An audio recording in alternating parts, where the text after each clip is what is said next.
Well, I can't sync it. I won't be able to sync it, but I'm gonna try. Come on, fly, leave me alone. Got a fly buzzing around my hands. We're gonna go on a road trip. That's what we're doing. And the beginning of the road trip is gonna be kind of cool because I am gonna take video. The only reason I'm really taking video of this at all, because I am not a YouTubeist, is because of the new bridge.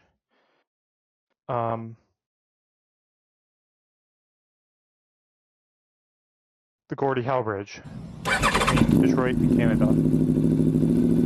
So I figured I would use this opportunity for a road trip as an opportunity as well to get some cool video of a fancy new bridge that we have between the US and Canada. So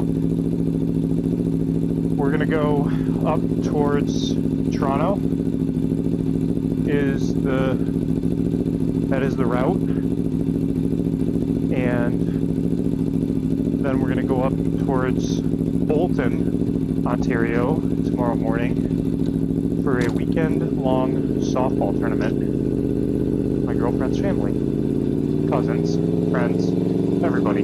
So I always forget to shut that this little hip bag. I don't even know if you guys can see me, but anyway, we're just going to do a quick fuel stop, top up, and then the next time I turn the camera on will likely be when we're getting pretty close to the bridge. I think it'll be pretty cool to be able to get it with the 360 camera and yeah, just share the experience. I drove over it for the first time last weekend, and it's pretty mesmerizing. If you look out like through your sunroof, if you have one in your car, it ends up being really, really trippy. But I think the experience is going to be even cooler on a bike. So stay tuned. I'll be back. That is quite the view of my tailbag there. I just noticed that on the old screen, what the Insta360 is seeing. But we're getting pretty close now. Getting pretty close to the bridge. So I'm tuning back in. Yeah, about 10 minutes till we get to the bridge. And as we sit here through Detroit traffic, DTI, what's up? And realize how unfortunate it is that we in the United States, but particularly in Michigan, do not get the lane split or filter. There have been petitions for years trying to get that to be a thing, and man, today it would have been really nice. There's been a stop and go here, so I'm pretty excited to be moving right now. Actually, moving and not having to not too much, but.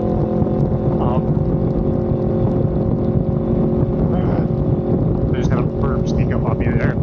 I don't want to make a long monologue in this video.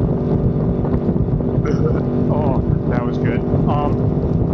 But aside from my little high horse ramble about lane filtering and splitting and everything, and how, at least in Europe, they're allowing that sort of thing.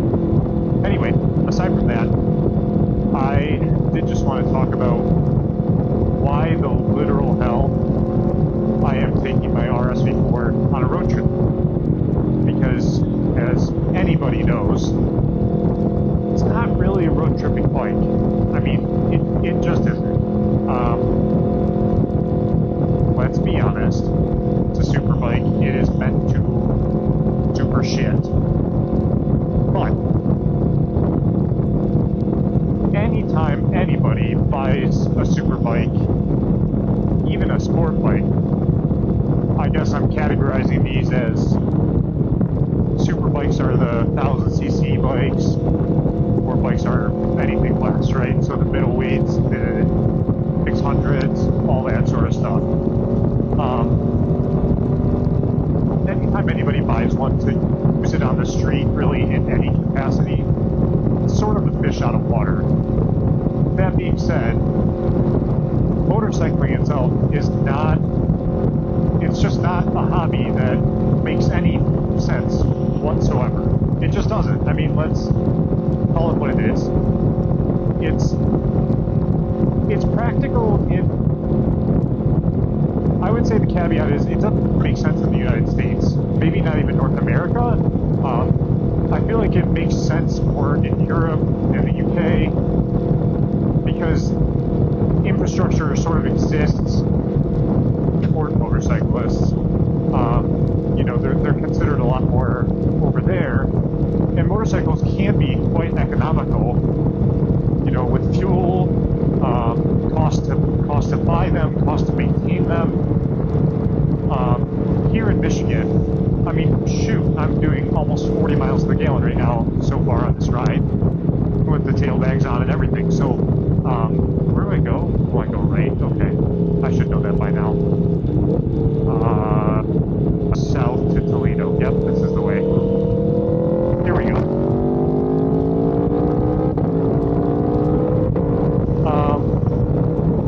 Quick little zoom meets there. Basically, in Michigan, though, riding super bikes or sport bikes or anything, it's a just deliciously impractical hobby for, call it, I don't know, 5 months of the year to be conservative. We have inhospitable weather, snow and ice on the ground for, call it, maybe 3 months of the year, and bitter cold for another 2 months. Now, I am a crazy person, and I do sometimes still ride when it's sub-freezing out. The reason I'm saying all of this bullshit is because I am taking the super bike that I own itself is stupid on a road trip because you already have something that is just so hopelessly impractical and ridiculous. And that's the whole point. You choose to do motorcycling because you just fucking love it. Choose to do motorcycling because it is a passion and it's something that makes you feel alive.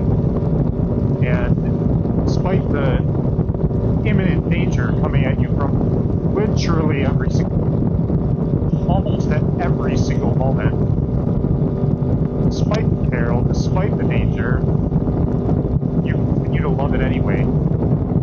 And the idea of road tripping a super bike goes way, way, way back to when Mr. Baron Von Grumble, aka Chris Eads from 4014, took his GSXR 1000 K5, I believe it was K5, on a huge road trip starting from the UK in the middle of winter in extremely inclement weather. If I'm not mistaken, he started riding through a bunch of slush and snow, and I think he was on like Pilot Road tires, so it worked out fine. But for the longest time, I just could not wait to be able to have a bike and do the same kind of useless stuff for no other reason than you simply just freaking want to. Because you can. Because you can.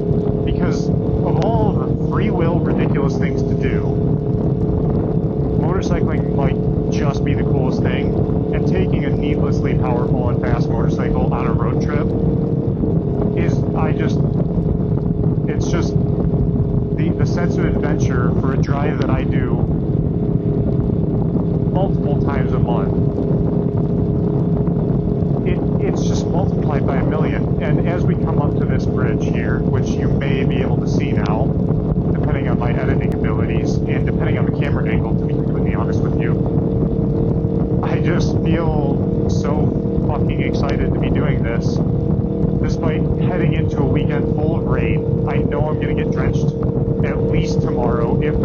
and Sunday. And I don't even care. I just don't care. Man, look at this. Going through this in the car was just awesome, but this is unreal. And they've got walking paths along the bridge. There's a biking path along the bridge over there. You'll be able to see some people biking and walking across right now. Oh, what an experience. It's not a pretty view outside of the bridge, really, because we're sort of in an area called Downriver-ish, sort of like the north end of Downriver. And it's just not, it's very industrial. But the bridge itself, God, what a thing. These cables, the engineering that goes into these things is just unreal. All right, America, and hello, Canada. There we go. All right, well, where's my little rant? So I'm going to shut the camera off now so that I can go through customs safely and without issue. But who's watching, I hope you're enjoying this footage. It's incredible. Thank God, it is dizzying to try to look up at the cables as they go upward.